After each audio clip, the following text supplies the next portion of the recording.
નમસ્કાર ખેડૂત મિત્રો, ખેડૂત પરિવાર યુટ્યુબ ચેનલમાં આપનું હાર્દિક સ્વાગત છે। ખેડૂત મિત્રો, આજે આપણે ઉનાળા તલના પાકમાં આવતી રોગ જીવાત વિશે ડીપમાં બધી જ માહિતી મેળવીશું। કઈ રોગ જીવાતમાં કઈ દવાનો છંટકાવ કરવો તેના વિશે સંપૂર્ણ માહિતી મેળવીશું। તો ખેડૂત મિત્રો, ખેડૂત પરિવાર યુટ્યુબ ચેનલમાં જો તમે નવા હોય તો લાઇક, શેર અને સબસ્ક્રાઈબ કરવાનું ભૂલતા નહીં। તો મિત્રો, તલના પાકમાં લીલી ઈયળ, કાળી ઈયળ, કાબરી ઈયળ, લીલા તલતળિયા, મોલા મચ્છી, ગાંઠિયા માખી, ભૂતિયું ફૂદું, બાવા અથવા કાળા ચૂસિયા, સફેદ માખી, પાન કથેરી, થડ અને મૂળનો ઘોવાટ, જીવાણુથી થતો સુકારો, પાનના ટપકા અને થડ અને બઢવા પર પડતા ચાંદા વિશે સંપૂર્ણ માહિતી મેળવીશું। એક એક રોગ જીવાત વિશે ડીપમાં માહિતી મેળવીશું અને કઈ દવાનો છંટકાવ કરવો તેના વિશે જણાવીશું।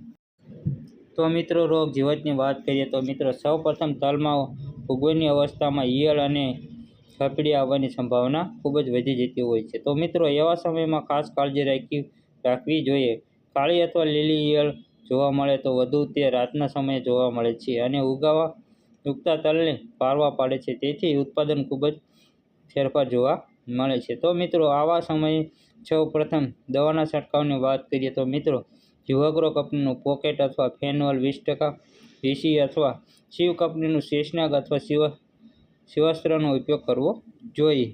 સાથે ગ્રોથ માટે શિવ કંપનીનું ખજાના અથવા જીવાગ્રો કંપનીનું સિયપ્રનો ઉપયોગ કરવો જોઈએ, તેથી પ્રથમ તબક્કામાં સારો ગ્રોથ અને વિકાસ સારો જોવા મળે છે। ખેડૂત મિત્રો, સૌ પ્રથમ વાત કરીએ તો મોલા મચ્છીની। તો મોલા મચ્છી એ પાનમાંથી રસ ચૂસે છે અને મોલા મચ્છી જો વધારે હોય તો નીચેનો જાપાન કંપનીનું ટોલ્ફન 15% અથવા ટાઇચીનો ઉપયોગ કરવો જોઈએ, તે ખૂબ જ સારું પરિણામ જોવા મળે છે। પ્રતિ પંપે 30 અથવા 35 મિલી નાખીને છંટકાવ કરવો જોઈએ।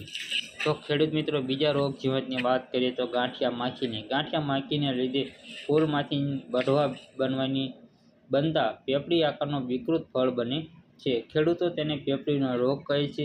આ રોગના નિયંત્રણ માટે વાત કરીએ તો મિત્રો, વિનાલ્ફોસ 25% પ્રતિ પંપે 30 મિલીનો છંટકાવ કરવો જોઈએ।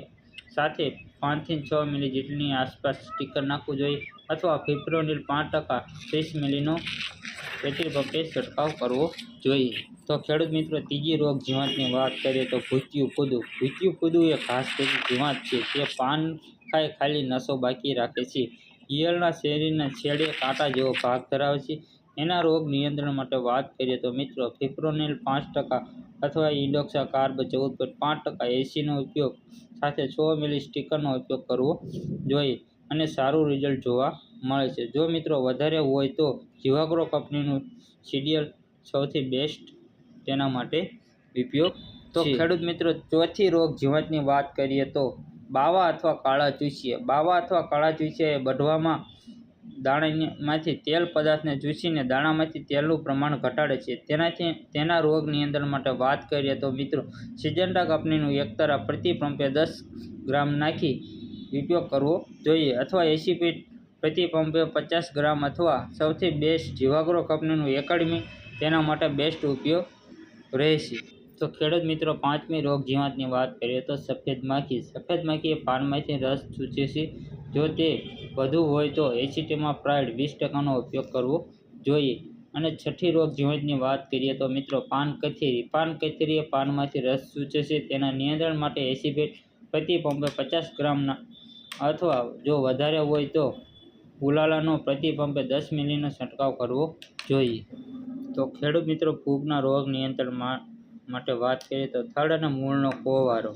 થડ અને મૂળનો સુકારાના રોગ નિયંત્રણ માટે વાત કરીએ તો મિત્રો, શિવ કંપનીનું બ્લુ કોપર પ્રતિ એકરે 500 ગ્રામ જો પાણી સાથે આપવામાં આવે તો મૂળ અને થડનો કોવારો આવતો નથી।